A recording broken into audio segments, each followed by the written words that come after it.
Hello and welcome to another knitting pod. I'm Lena and I'm so glad you're here. If you're up for some chit chat about knitting and yarn, you are in the right place. It has been 2 weeks since I taped. I did have an episode last week, but I did not get to actually chit chat with you last week.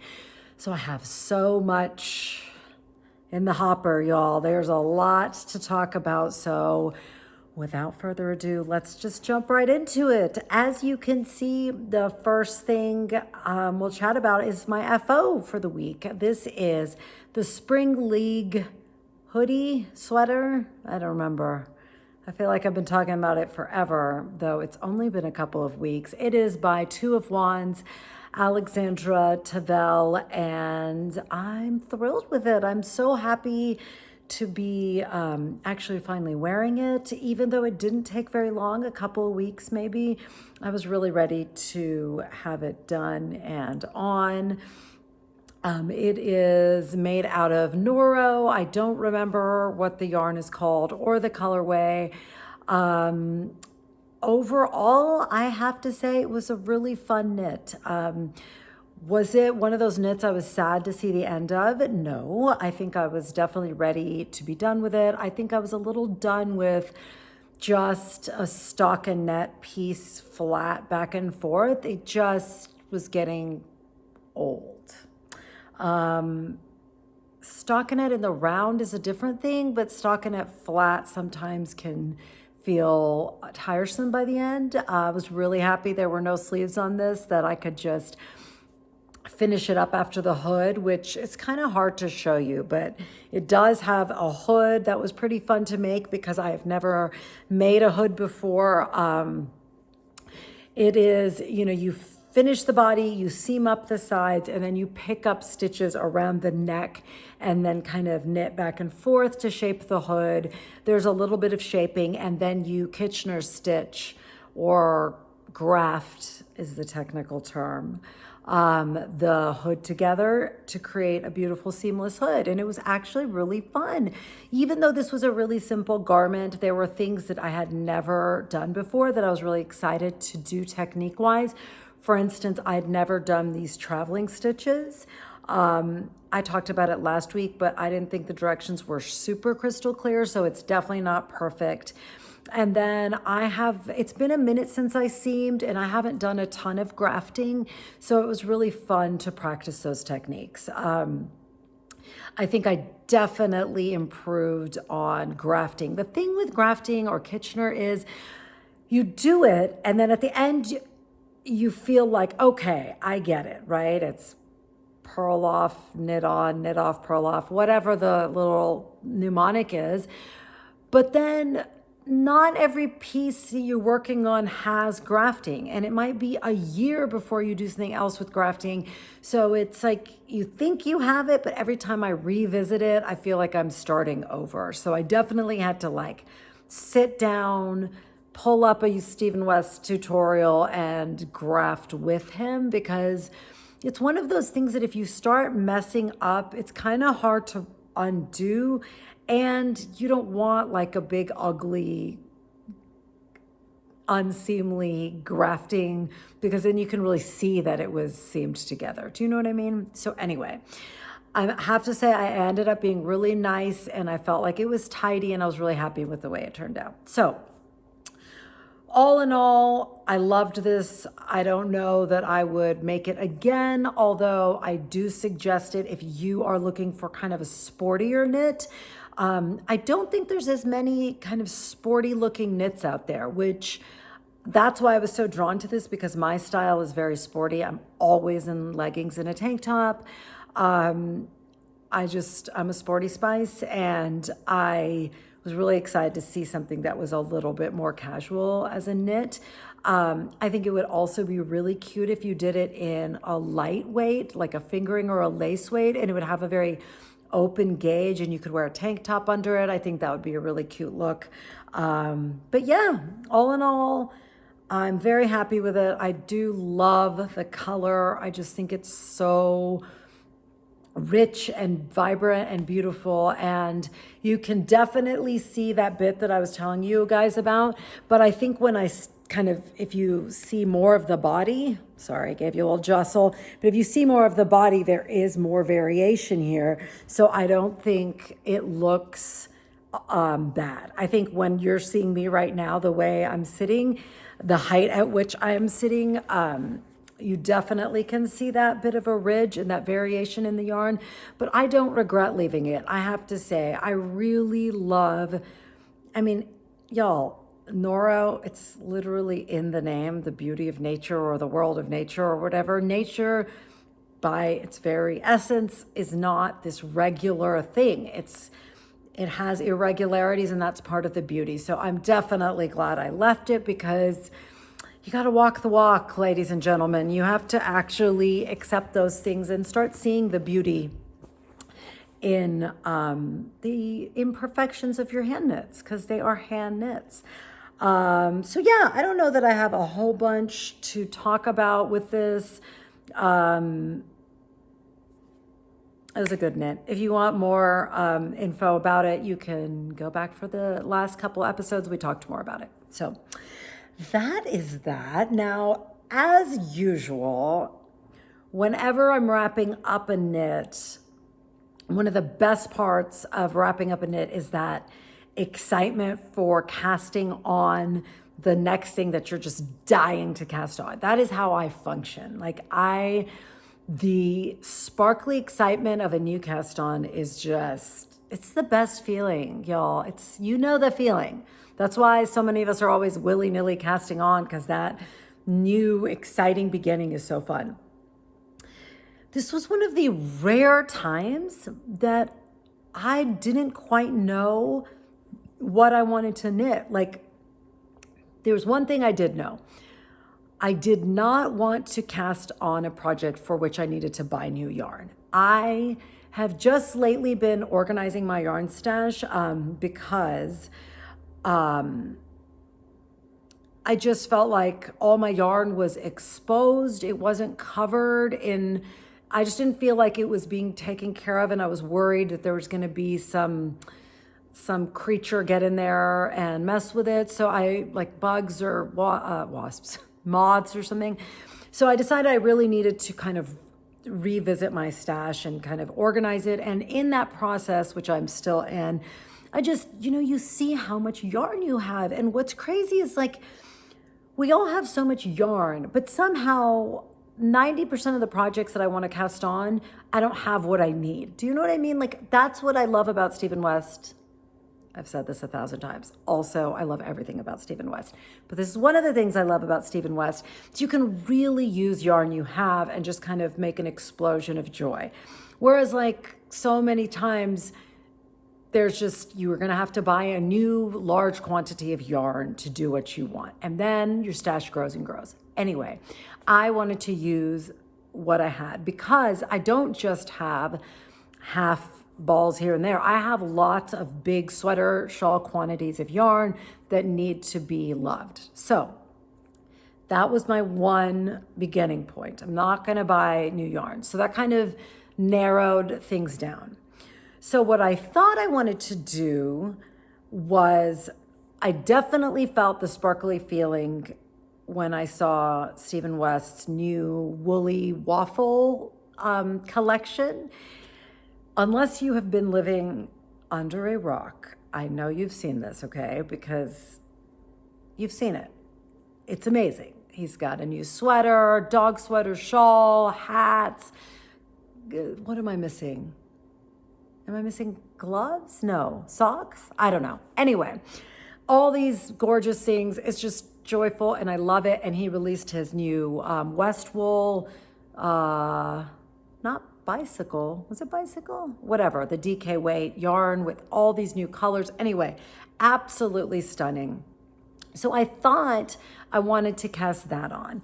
And in my mind, I was thinking, because this was all going through my mind when I was in Breckenridge. So I wasn't at home with my stash, but I was thinking, when I get home, I'm going to swatch this yarn. You guys remember this gorgeous Noro yarn. I think this is called Uchiwa, and I cannot remember the colorway. I'm not going to guess at it. Then I'll just sound foolish. I will put it in the show notes. I'm trying to get better at show notes, so I will put it in the show notes.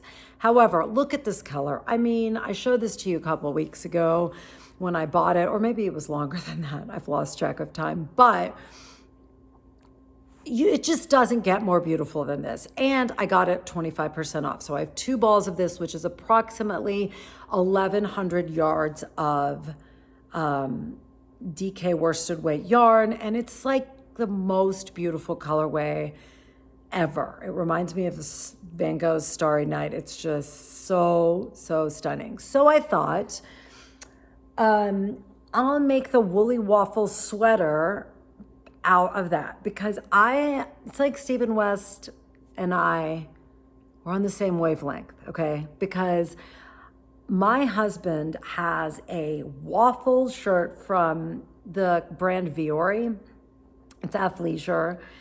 I have coveted this shirt forever. It's his favorite shirt. It's this waffle navy blue long sleeve t-shirt. And he's like, it's my favorite shirt in the whole world. And so I wanted to knit one, and I'd never really come across a waffle sweater that I liked. And then my beloved Stephen West released this entire collection just for me. I felt like I have to cast this on. However, it still wasn't that sparkly feeling for me right at this moment. Like, the sweater itself gives me that sparkly feeling, but I was just feeling like, I feel like I've been knitting a lot of like basic feeling things that are kind of autopilot level for me, where it's like, it's super fun, but it's not challenging. Like, probably because I just finished this entire piece in stockinette where I was like, I'm ready to do something a little bit more challenging. Okay. However, I just thought, you know what? I have this yarn I love. I have this sweater pattern that I love. So I am going to swatch and see how it goes. I saved this swatch for y'all. I did, what I also love, side note, is that I've never seen another designer, normally they just say gauge swatch, and then they tell you stitches in rows and how many inches or centimeters. But he actually says cast on 50 stitches in the round, and this is your gauge swatch. I have to say, I loved that, because do you know, sometimes it's like confusing. Like, is the best way to gauge swatch this way or that way, or, flat or round? And there's just so many ways to swatch. And I've never come across a pattern where it's that clear what his intention is and how to best figure out the stitches. Love that. Okay. Incredible. Leave it to him to do that. Anyway, I have found new appreciation for swatching of late. And look at this, y'all. I love this yarn. However, this is a huge mismatch. You can't even tell what is going on here. It just looks like a chaotic mess. And if I hadn't made this swatch, I might have cast on, doubted myself, pushed through, and then been stuck at a point where I've worked on something and it's wasted and the whole thing. Swatching saved me all that, because I was like, no, this doesn't look good. You can sort of see it, but because there's so much variation and speckling in this yarn, it's completely lost. The beauty of this pattern is that waffle stitch pattern. And so it really, when I knit this, because I will knit this, I will use a lighter colored yarn with no variation in it. Not even light speckles, because he did it in a very bright yellow, which was amazing. And it just shined. The stitch pattern shined, was beautiful. Anyway, this was not it. Okay. My Caitlin, I was about to say my friend Caitlin, even though we've never met, but we do we do exchange messages, and I sent this picture because she wanted to knit this also. And I sent this picture to her and I was like, can you even see what's going on? And she was like, yeah, I don't think so. So she called it interviewing yarn, and I absolutely love that. Like, we need to stop, and I have actually successfully done this, stop just thinking of swatching as just like a necessary evil, and rather think of it as kind of like getting to know your yarn and figuring out if the yarn and the pattern match, because it's not a given at all. I think the more I knit, the more I realize to be really mindful of what the designer is saying about the yarn, because so many designers will say something about the type of yarn if you're not going to use the exact yarn. Because sometimes, like, if you're knitting something from a European designer and you live in America, or vice versa, that designer might have great access to a wonderful yarn that they're using that you might not have access to. So you're forced to make a substitution, or you just have stuff in your stash that you want to use, or whatever it is.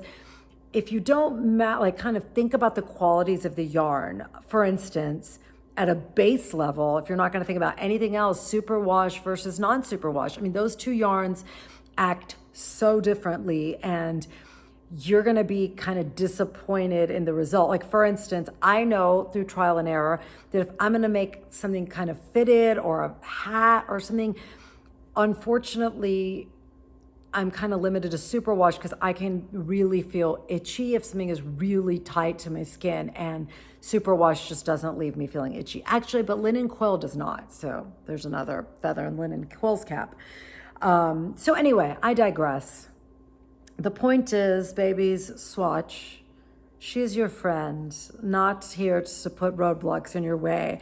I'm now going to rip this out because I do not like it. Now, I know that when I'm in the mood for like a simple knit like this, like I had picked out for this, what's it called? Autumn League. It's the same designer in the same series. It's like a sporty sweatshirt in stockinette, and I think I might just stick with that instinct because I think this yarn, just like this, would look beautiful for this garment, and it will really let the yarn shine because it's not fighting with a stitch pattern. Okay, so womp womp, this cast on did not work. So alas, I was left again with searching for the sparkle, okay? The sparkle of knowing what you want to cast on. I love knitting so much that that's not usually hard for me to come by. However, this time it was not happening. And I was thinking to myself, like, maybe that doesn't happen all the time and I need to just force something. So anyway, I decided to just slow down and just look back at, in my Ravelry favorites and library, there are a gazillion, that is a technical term, a gazillion designers and patterns that I have in there that I'm just dying to try out. So I thought to myself, for instance, I have been dying to knit Sari Nordland's patterns. I've only knit one thing of hers, which is a very plain, I think it's stockinette or ribbing beanie, the robin beanie. I knit that last winter and I loved it. It's a top-down beanie, so I thought it was a unique construction and I learned new things and I love, love, love it. But that is hardly representative of her talents and scope as a designer. I mean, that woman is talented. I think she just has a bigger brain than I do, sadly, for me. I just don't know how people are so freaking prolific. But nonetheless, so I was like really tired. So I was just like, I'm going to go lay down, take my iPad and just scroll through Sari Nordland patterns. And then I started feeling the sparkle, okay? I started realizing I really want to cast on something challenging and new, something engaging and just not autopilot. Because as y'all know, I've talked about, if you've watched my last few episodes, I'm working on the half and half triangles wrap for my daughter. And that is undoubtedly a comfort knit. It is in no way, shape, or form challenging. It's just pure comfort. But I wanted something challenging. It's like the difference between wanting to go for a walk and wanting to like do a really challenging kettlebell workout or something, like where you're having to really engage and stay present. I just felt that. So as I'm scrolling, I'm thinking, I really want a cable. And it just, in a roundabout way, I ended up looking at Thea Coleman's patterns. And I have several of her patterns in my library. And I would venture to say she might be the queen of cables. Another unbelievably prolific, talented designer. It's just, y'all, we are so lucky that these geniuses abide amongst us, because amongst us, it's just, there's no end to the entertainment from all these designers. So anyway, the longest story on the planet short, I decided to cast on the Claret sweater by Thea Coleman. I've had this in my Ravelry favorites forever and ever. But I was extremely intimidated to cast anything on by Thea Coleman because the extent of my cabling capabilities and experience is Stephen West's MCal that I just finished. Remember, there was all the antler cables and then that like wave kind of simple 1x1 cabling. But beyond that, I think I've made a Stephen West hat. I think it's called the Hatchback. There's a cable on that, which is beautiful, but really not cabled in any complicated way. So it just felt like the exact right time while I'm feeling the need for a challenge to be brave enough and go ahead and step into that. And then I was looking at some of the finished projects, and one person had used Julie Aslin nurtured yarn, and I just happened to have an entire sweater quantity of that in my stash. So I was like, the stars are all aligning. No more thinking about it. This is it. So I downloaded the pattern. All the yarn is already wound. And then I bought the pattern, and I was looking at it, and I was like, what have I done? Like, I can't do this. Like, it's really complicated for someone who's never made a cabled sweater before. So then I just decided to slow down and guess what? Swatch. So I cast on like 50 stitches about, and I did what she said for a swatch, which is kind of use one of the pattern repeats on the front of the sweater, and I had to rip it out a few times to kind of get the hang of it, but here is my little swatch. Well, let me show you the color first. You've seen it. This was supposed to be my Weekender sweater by Drea Renee Knits, but I ripped it out because it wasn't happening. This is Julie Aslin Nurtured in the colorway Dew. Isn't it beautiful? I don't know if the camera wants to focus on it, but it has it's very cool toned, and it has like green and pink, really light color variations. This is a woolen spun yarn, so it's supposed to be very light and warm, and it just has a very rustic feel, but not itchy. I don't know, it's glorious. This is what I was kind of referring to also when I was talking about picking a yarn, because in the pattern or in the notes, she says, Thea Coleman about this sweater, and a lot of cabling says, like, if you pick something really drapey or super washed, it's going to stretch and then the cables are going to be distorted. Like, you want something that retains its structure and kind of won't change through blocking and wear. You want it to retain its look when you're cabling. So I just thought this was an absolutely perfect match, because I know Andrea Mowry has talked about this concept also in her little Friday chats that she does, her podcast. She's also used this very yarn, and so that's kind of why I ended up buying it. But here is my swatch. Please don't be too critical. I literally have never done anything like this before, but I do. Oh my God, it's just so freaking cool. I can't even stand how neat it looks. And if I'm going to insert pictures, but if you look at the way, so it's knit in the flat, all of it's knit in the flat, including the seams, the sleeves, and then everything is seamed.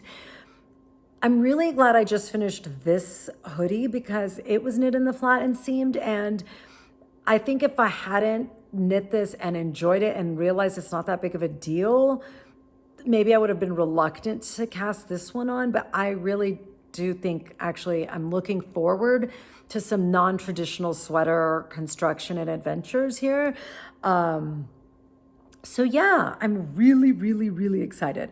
If you look at the picture closely, it's knit, the front panel is knit from the bottom up, and as is the back panel, but the bottom ribbing just flows into the cable pattern, and it's just, it is breathtakingly beautiful. And like, that's why I'm just so excited. Like, you can start to see those triangles forming here, and it just, I'm obsessed. I'm still continuing to work on this swatch, and I got gauge, by the way, even though I'm a loose knitter.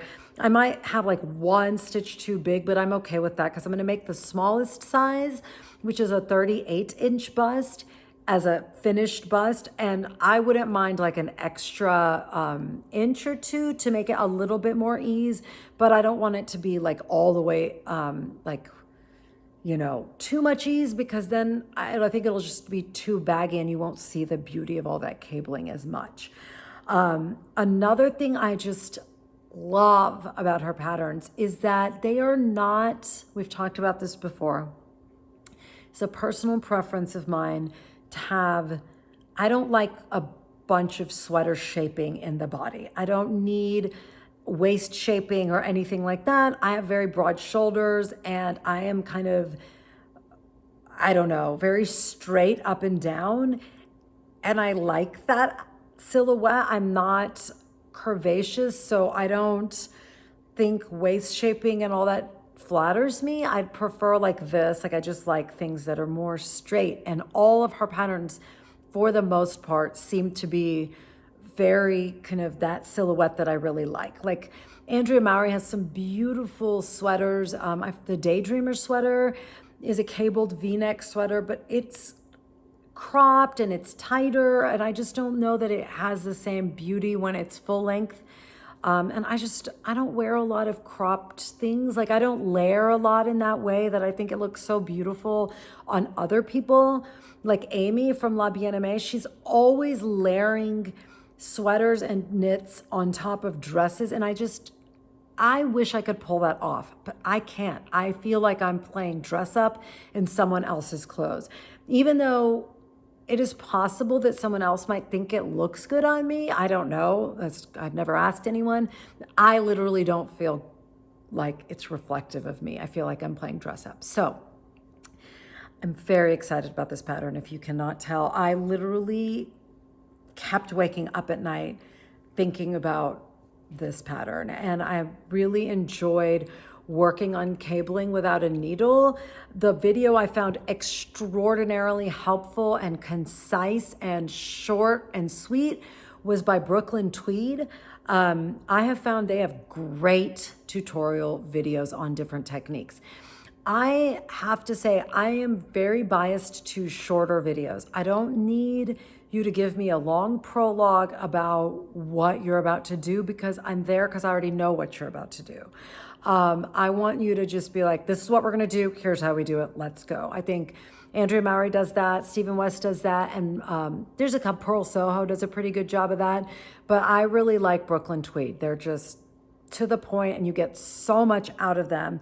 So I've just been practicing, and I'm going to continue practicing because I want to become more fluid and efficient. Right now, I still have to like literally think, my needle goes here. The needle now picks up in the back. Like, I'm having to really think through each step, and I want to swatch until it feels more second nature to me. I also think then my tension will be better in my actual sweater.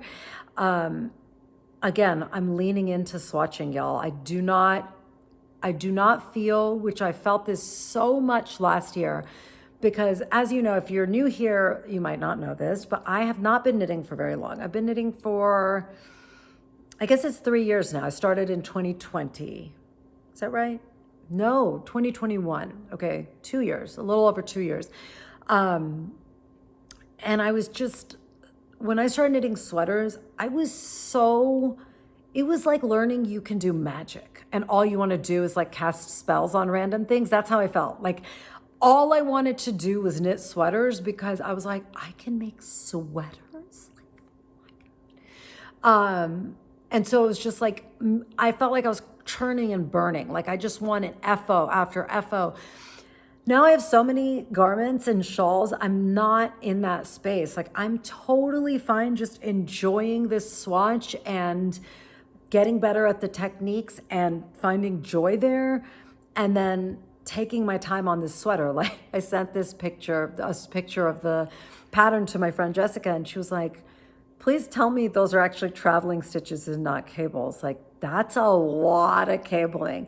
And I was like, nope, it's all cables. Literally the entire sweater, sleeves, front and back, is all cabling. And I think if I was trying to rush, then I would definitely be like already irritated, but I'm not. I'm like completely leaning into the process of this one, you guys. And there's about 100 other Thea Coleman patterns that are on my list. The one that I almost cast on instead of this was the Oban sweater.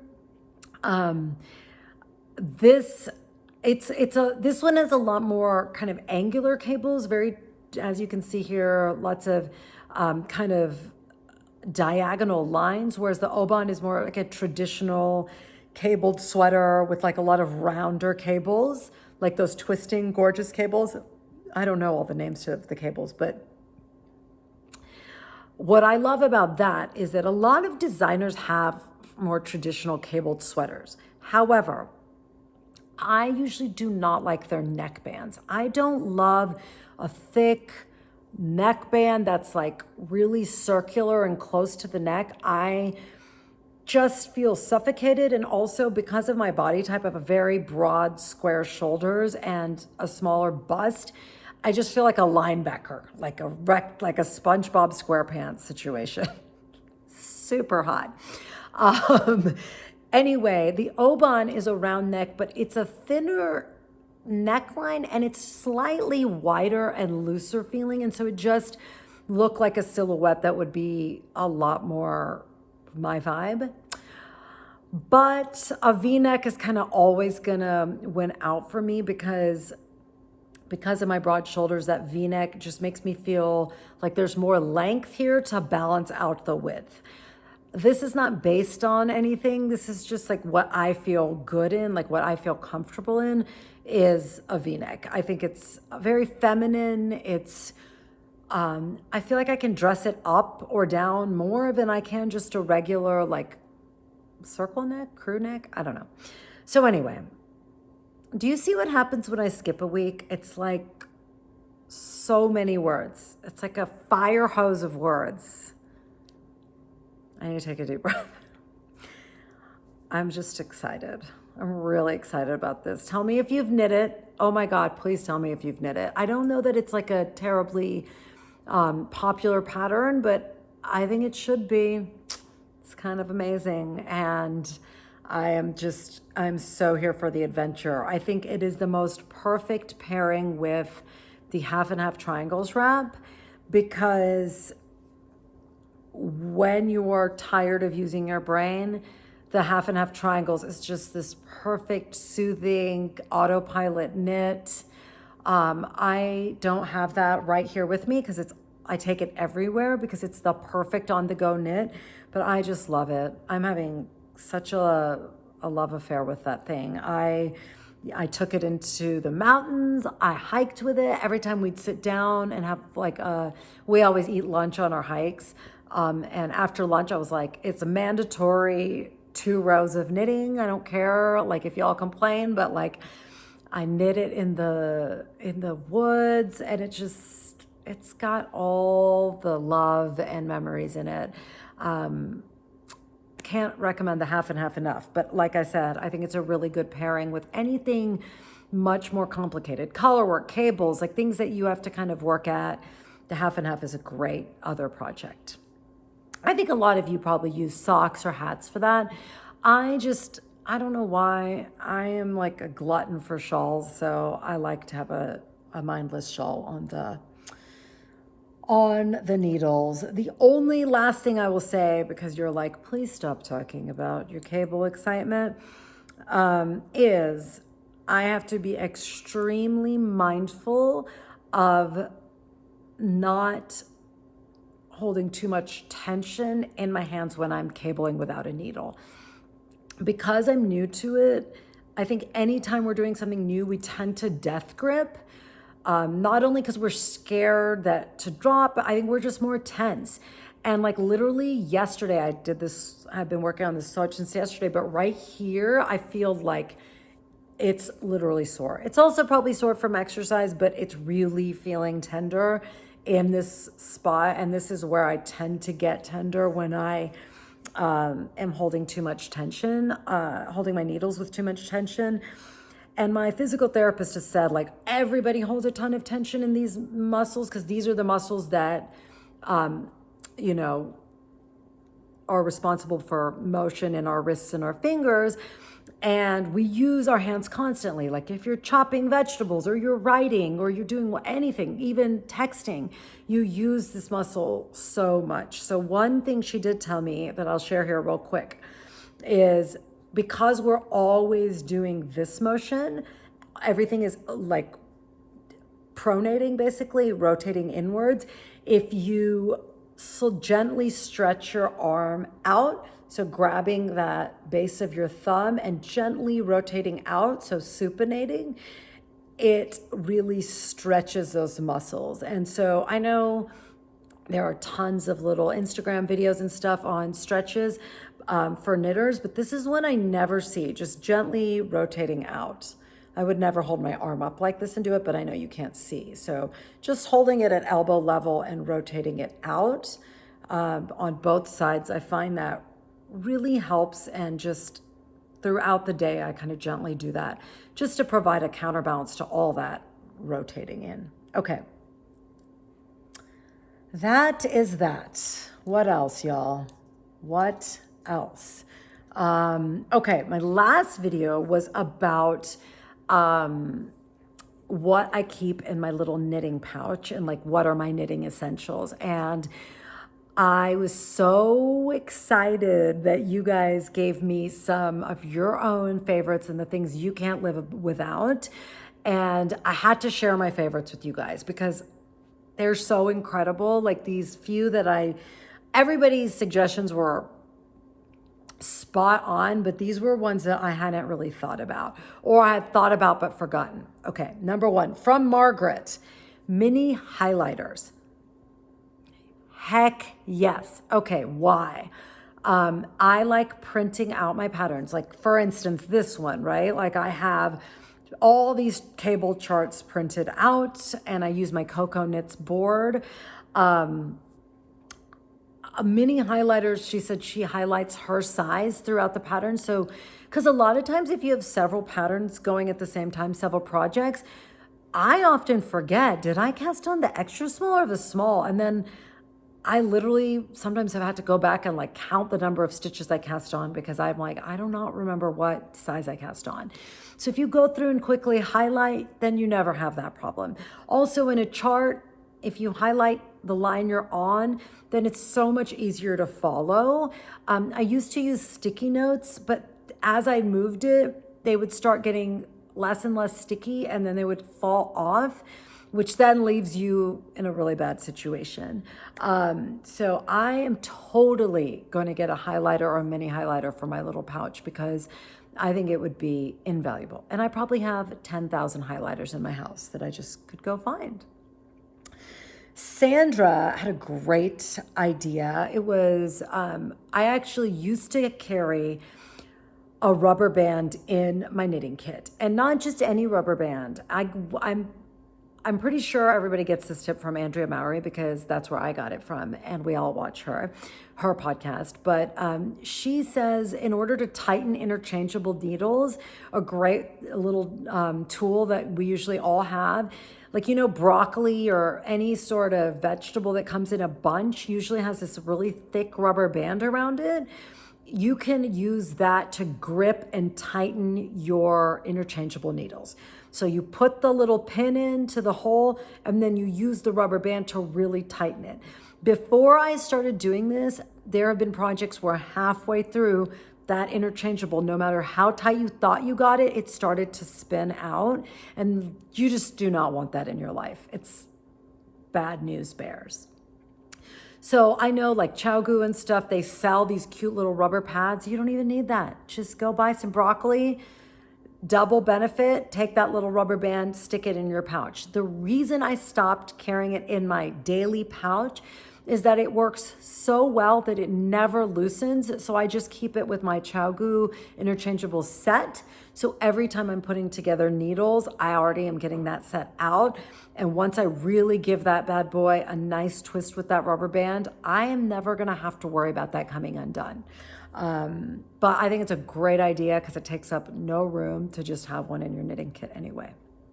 Another fantastic tip that Sandra shared with me was the barber cords. Remember, I use the brand Pearl Strings, but they're those rubber plastic tubing, do you know what I mean?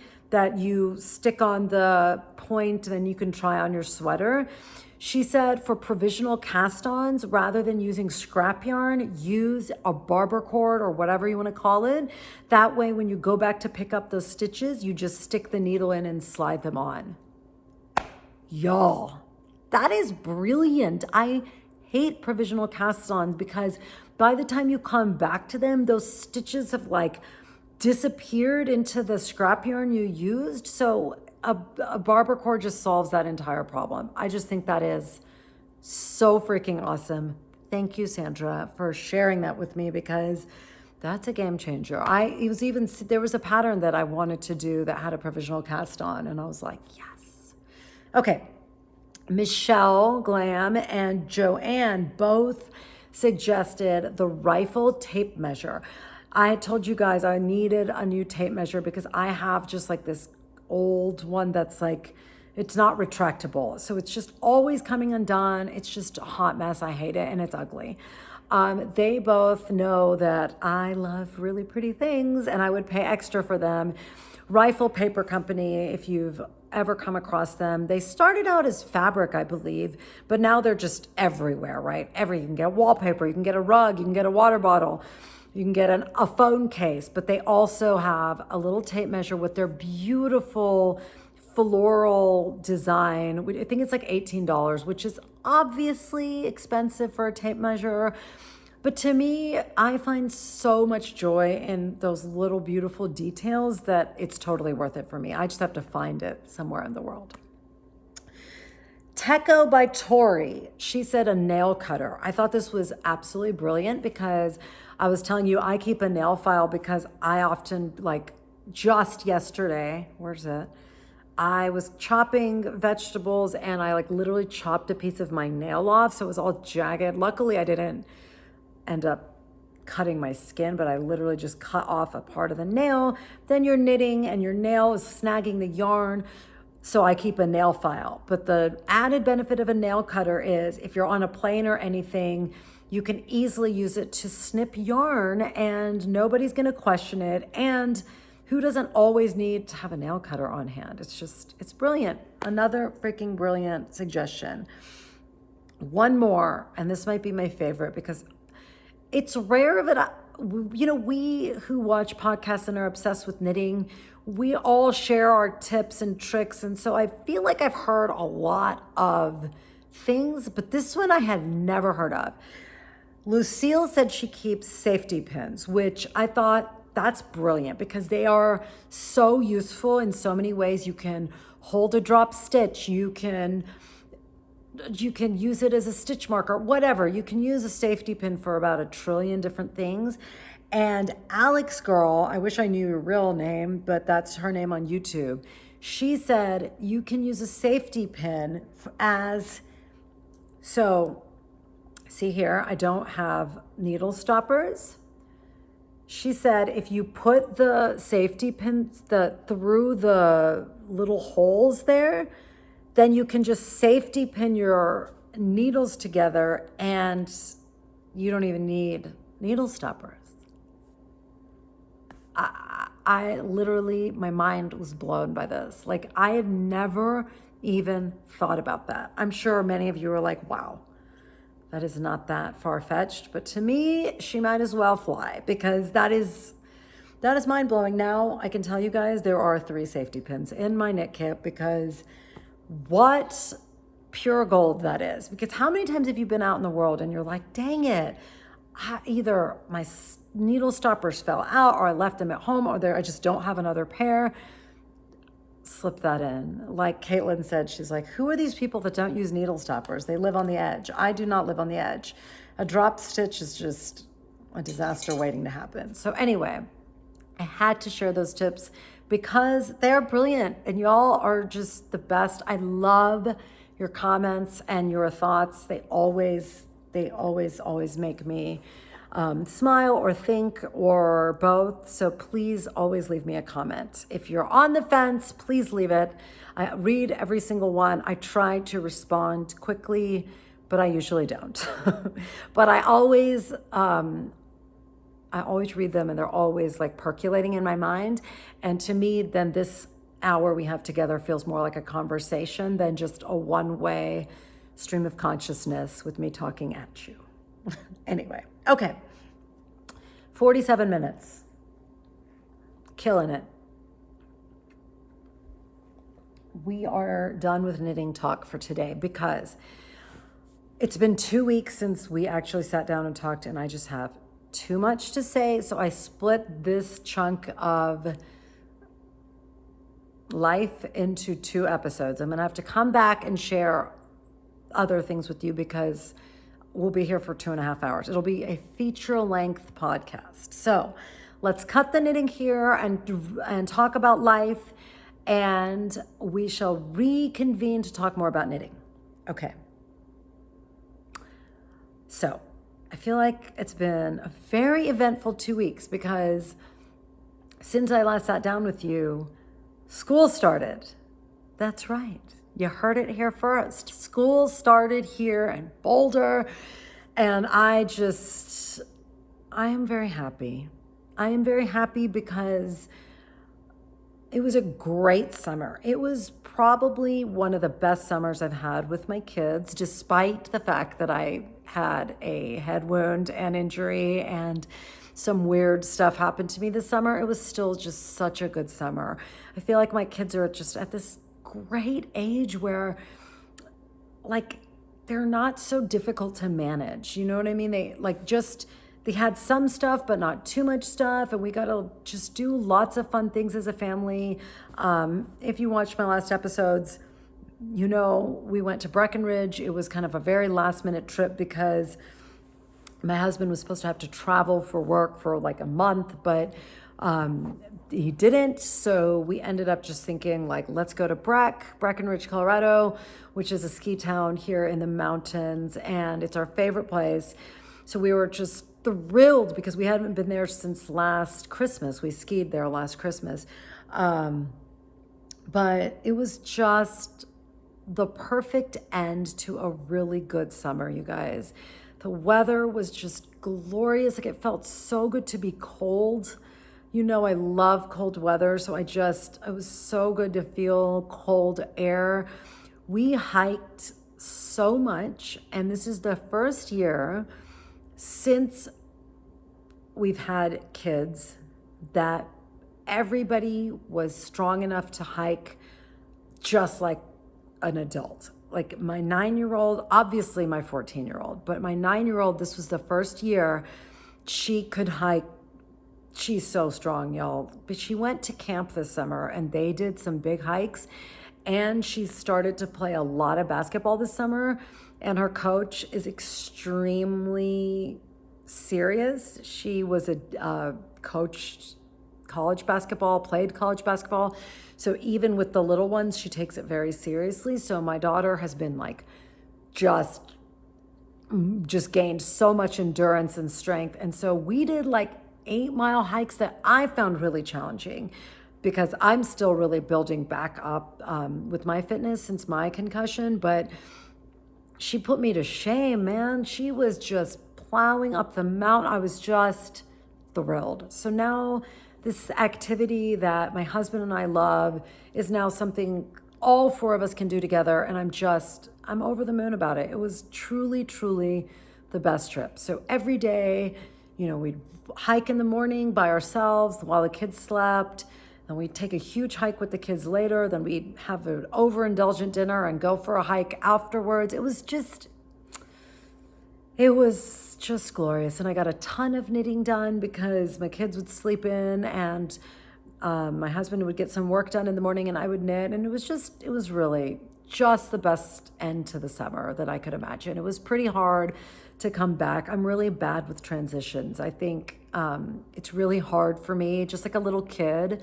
Like they never want to get in the bath, but they also don't want to get out of the bath. That's me. I don't, it's just really hard to start or stop something for me. And so, but just the self-awareness of that is helpful because I just have I'm gentle with myself. Like I literally to mentally talk to myself like I am 6. Like I know it's really hard to leave vacation, but no vacation can last forever or it wouldn't be a vacation. So now we got back. The kids' first day of school was yesterday, and it's just so nice to be back in the swing of things.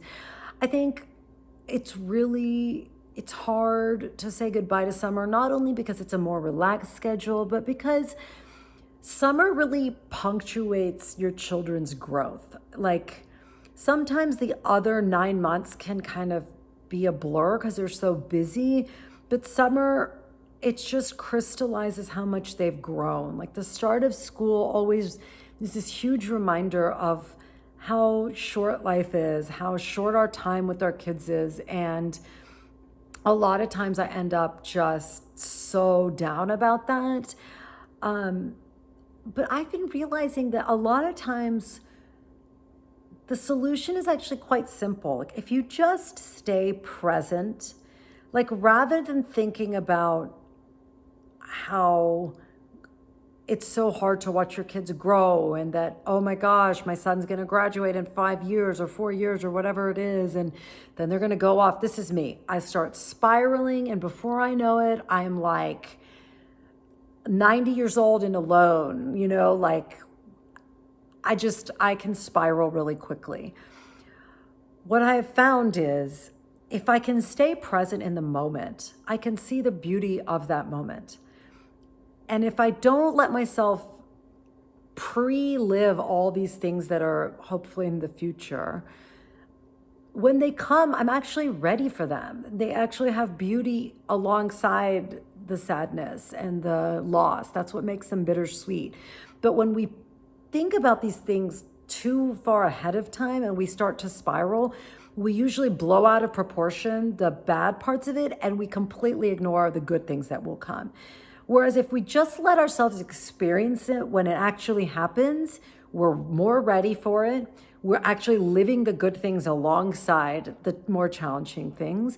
And we're more able to handle things than we give ourselves credit for. And I am only speaking for myself. Maybe you're absolutely the opposite, but time and time again, this has proven true. If I can just not let myself slide into the future, I'm going to just be able to enjoy the moment that if I slip into the future, I'm mourning that moment being over before it's even over and I'm kind of missing it.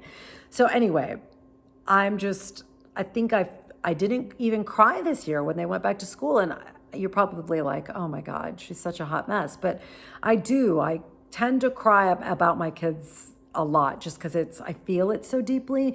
But this year I just felt more kind of able to enjoy the moment and not pre-mourn the future. Anyway, or pre-mourn this moment. The one thing I am a little sad about is I didn't teach any of my classes this summer because it's just too hard to balance with the kids. And I'm really glad that it worked out with my injury. But now that I'm about to go back to teaching next week, I feel like my knitting time is going to be cut down by a whole lot. And that's kind of bittersweet. There were even a few weeks there where I was like, do I really want to go back to teaching? But I knew that the answer is yes. I need balance in my life. If I just sit and knit all day, it's not good for me. I need that human interaction of being face to face with people and engaging in a different type of activity that I absolutely love. And then, once I sat down and started writing a new class for next week, it's such a creative process for me, and I love it so much that I was glad I was disciplined enough with myself that I didn't let myself do the easy thing, which would be like, no, I don't want to go back. I just want to stay home and knit, because, we all need balance. We need more than, we need many loves to balance ourselves out sometimes. And that's how I feel. And I love knitting the most when it's like this treat that I get to have whenever I get a free moment. If I have too many moments, I feel like sometimes I can get too in my head. Anyway. And I'm just so conscious always when I'm making a decision for myself about my own life, like literally my life, not as a mother or a caretaker or a wife, that I make sure I don't let those pieces of myself fall away. Because I project myself 10 years down the line when both of my kids are out of the house living their beautiful, full lives. I don't want to be left wishing I hadn't let things go, even though right now it's busier because I'm juggling so many more things. I need those things so that I feel like a whole person once they go off. Do you know what I mean? Like, I don't want to regret it. And it's not something I could pick up later. If I stopped teaching, it would be really hard to pick it back up. But anyway, I am now going on and on officially.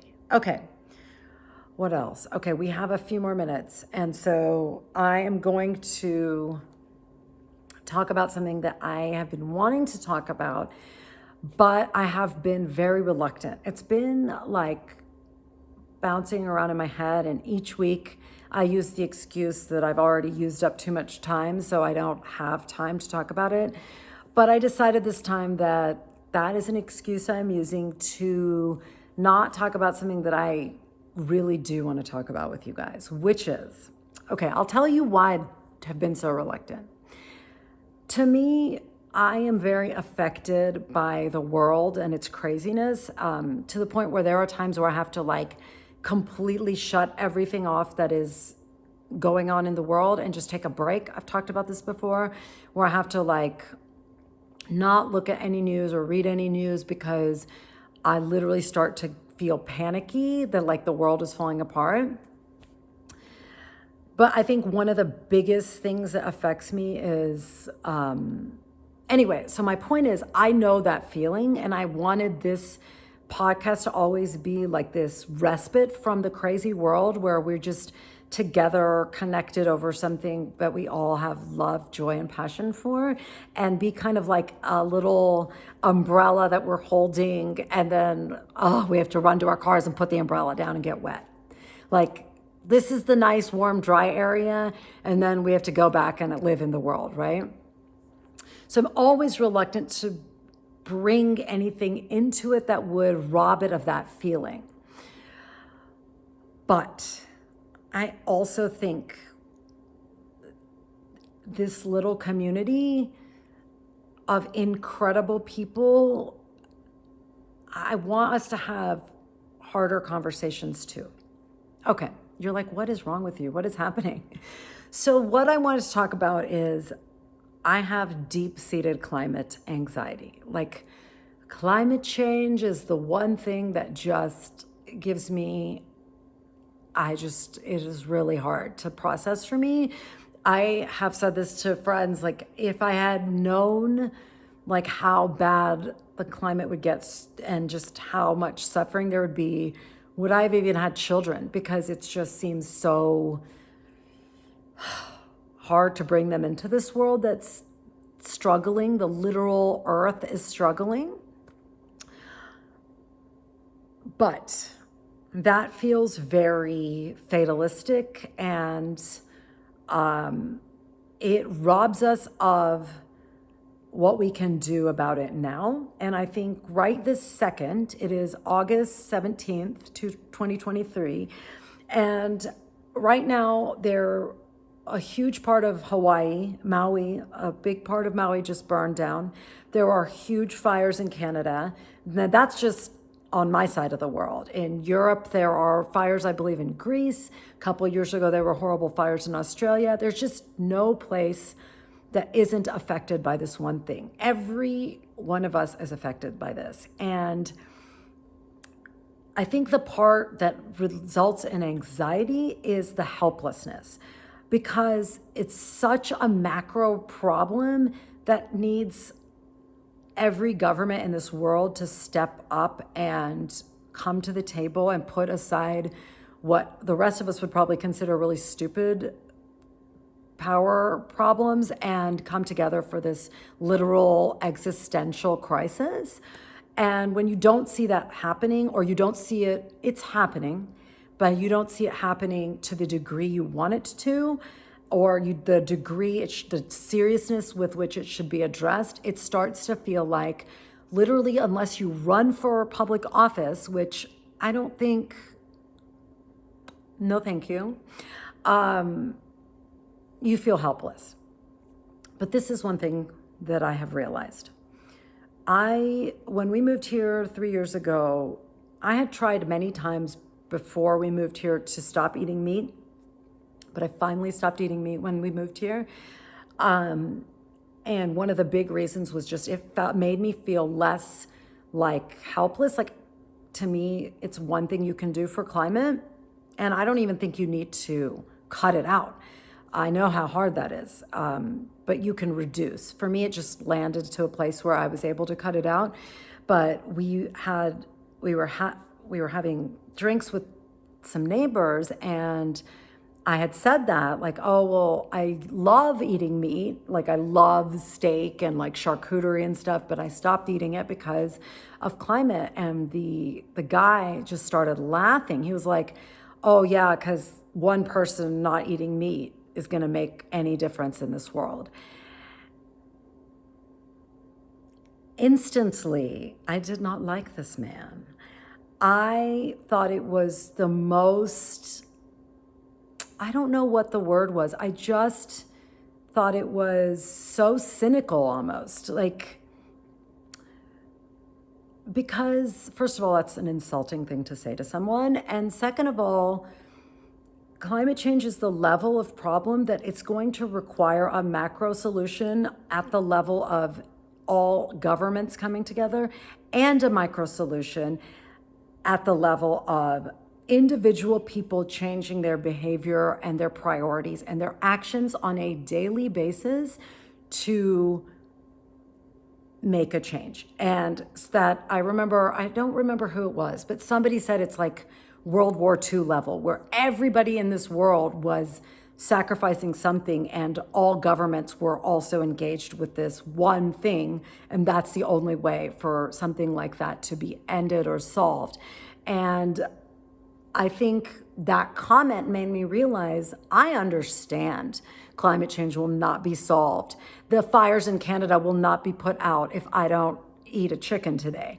However, it is the one thing that I feel like I can do that is going to contribute a drop in the ocean of the things we need to do. But guess what? Thousands of people putting drops is an ocean. The ocean is literally made of drops. So what I want this little part of the podcast to be on a weekly basis is just something we can all do that is not even going to be a big deal. Like, it's a big deal to stop eating meat. But you know what? It's not a big deal to scrub your dishes without the water running.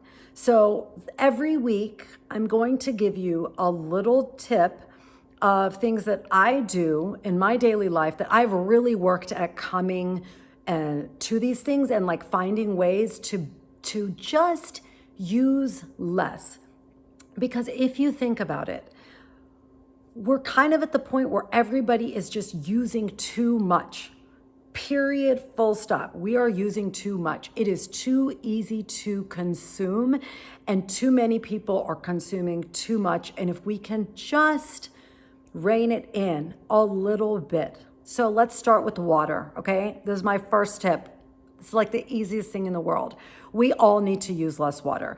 I live in Colorado. The Colorado River is drying up. Every body of water has these issues. We have had a lot of rain this year. California, Colorado. So we are relieved a little bit of our very dry conditions.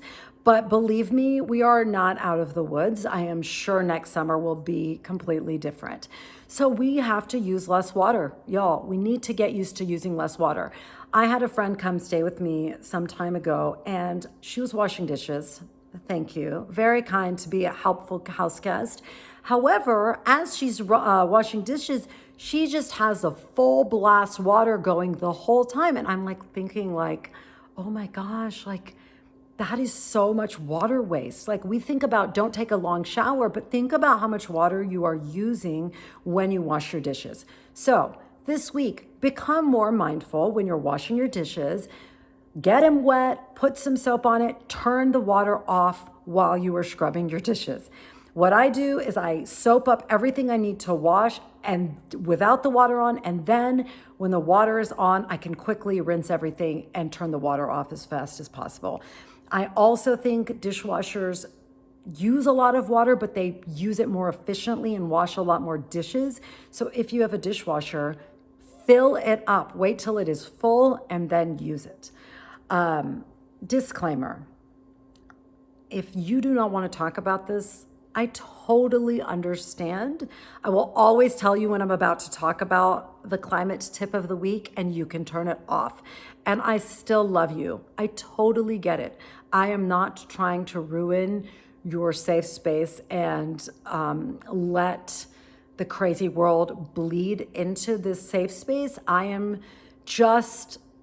I can't stop thinking that my tiny platform of just this tiny bit of people, if I don't use it for what I really care about, then I just don't think I'm doing right by myself. Like I don't think I'm doing myself justice. I think this is a problem that transcends politics, country, gender, racial identity. There is no place to hide, okay? You're not gonna go live on Mars. You're not gonna go live on the moon. We're already destroying the oceans. We gotta do something. So let's do what we can, because 1,000 people doing a little bit is more than 1,000 people doing nothing, okay? So we have to do what we can do, and I really appreciate you listening. I really do. If you are still here, thank you. I promise you, it'll be a really short segment. Today it was longer because I wanted to explain it, and I really do appreciate you listening. I am tired, and my throat is very dry from talking so much. I think you guys are amazing. You hung the moon. I hope you have a wonderful few days. I will be back in your feed sooner than later because I do have just too much yarn to talk about. There's too much fibery goodness out there to talk about. Go have a wonderful day. Happy knitting, and I will see you soon.